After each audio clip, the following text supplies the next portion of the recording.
Hi, welcome to our second video on number patterns, specifically looking at an arithmetic sequence.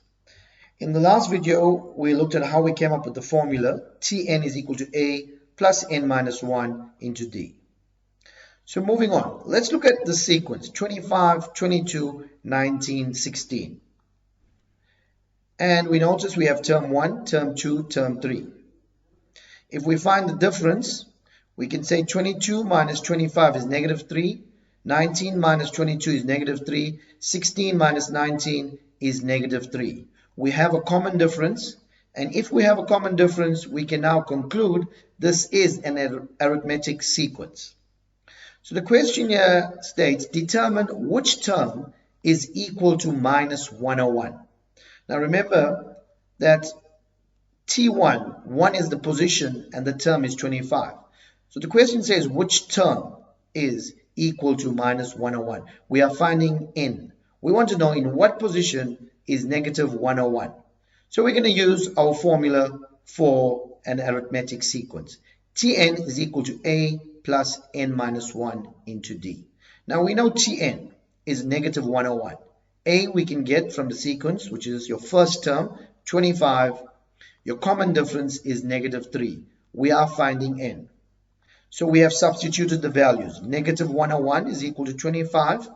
Your D I brought to the front, which is negative 3 into n minus 1. By distributive law, we have minus 101 is equal to 25, minus 3n, and a negative 3 times a negative 1 is a positive 3. If we simplify this and move minus 3 on the other side, minus 3n would become positive 3n. 25 plus 3 is 28, plus the 101 when it moves on the other side gives us 129. Dividing both sides by 3, we get n is equal to 43. So the question was determine which term. We can now conclude that term 43 is equal to negative 101. Looking at the next question, how many terms are in the sequence? Now if we look at the top, the last term is given to be minus 272. If we know the position of this term, then we can conclude how many terms we have. Similar to the other question we worked with, we want to find n. So back to our formula, we have minus 272, which represents Tn.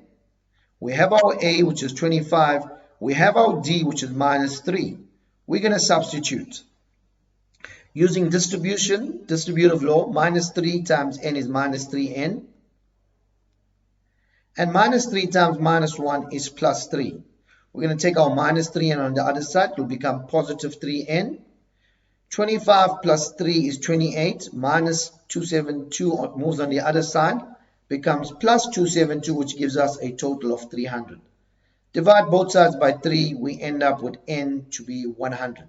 So we can conclude that T100 is minus 272, which tells us that there are 100 terms in this sequence. Moving on to our next question, and let's do some investigation. In an arithmetic sequence, if we have 3 terms, we can conclude that term 2 minus term 1 has to be equal to term 3 minus term 2. And that's because an arithmetic sequence has a common difference. So we can equate this. Now that is quite useful to know for questions as follows. The question here states, solve for x in this arithmetic sequence. So we have 3 terms. Term 1 is 14, term 2 is x minus 3, and term 3 is 30. Now using the above, term 3 minus term 2 has to be equal to term 2 minus term 1. So let's now use this fact, and we can conclude that 30 minus x minus 3 has to be equal to x minus 3 minus 14. Note the negative will change your signs. So we're going to have 30 minus x, and a minus gives you plus 3. So your 30 plus 3 gives you your 33 minus x, which is equal to x minus 3 minus 14 gives you a minus 17. Bringing your x's on one side, we're going to move our minus x to the right hand side, which gives us x plus x is 2x, and 33 minus 17 will become a plus 17 when it moves, will give us a 50. Divide by 2, we get x to be 25. So the question was solve for x. If I wanted to find term 2, I can substitute 25 minus 3 is 22. Thank you.